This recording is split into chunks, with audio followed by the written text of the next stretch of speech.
Ladies and gentlemen, it's a great pleasure to be back here in Bulgaria. It's been a couple years since I've been here.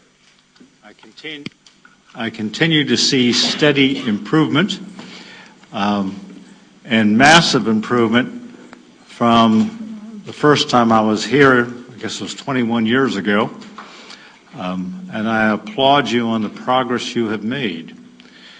We're here in a difficult and unusual time.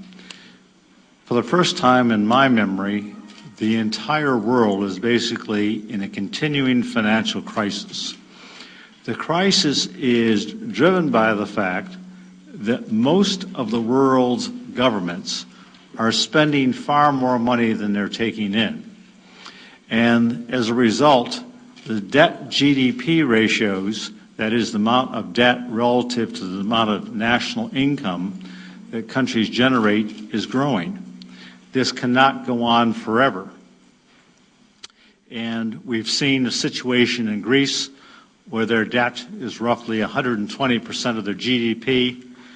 You get to a point, or a country gets to a point, as an individual would, where they can no longer afford the interest payments and pay the debts, and they either have to get a bailout from someone else, they have to renege on the debts, or traditionally countries, when they had control of their own currency, would engage in high rates of inflation.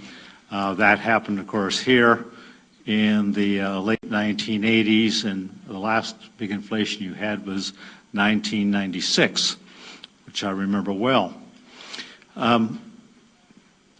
It's been interesting looking at the situation in Greece, because you had the big European countries, the Germans, the French, and the others, bailing out Greece. But Germany and France and all the major European countries all have a rapidly rising debt GDP ratio. They are all above the Maastricht guidelines, and they're in no position to bail out anybody. And who is going to bail out them?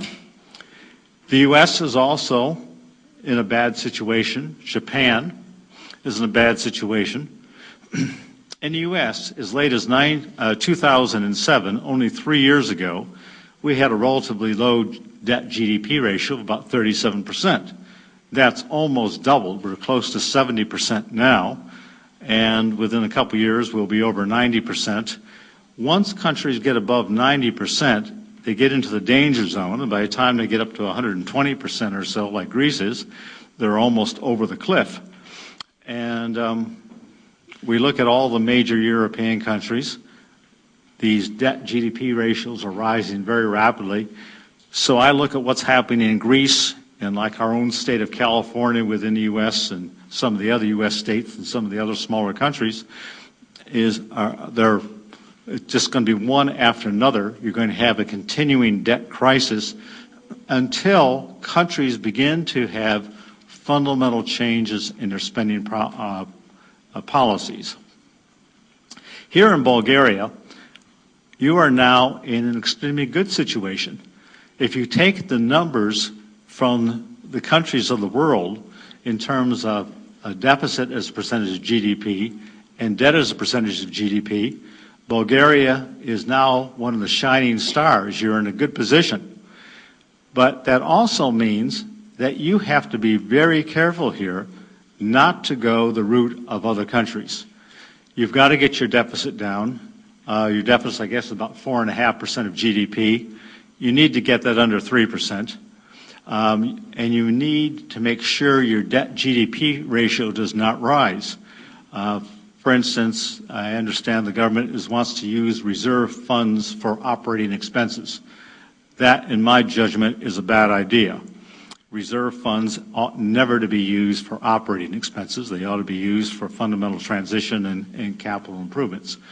The main reason governments have allowed spending to get out of control is because they put up far too generous pension programs, and also of the idea of providing unlimited medical care and other entitlements for everybody is something it just cannot be afforded. It cannot be sustained.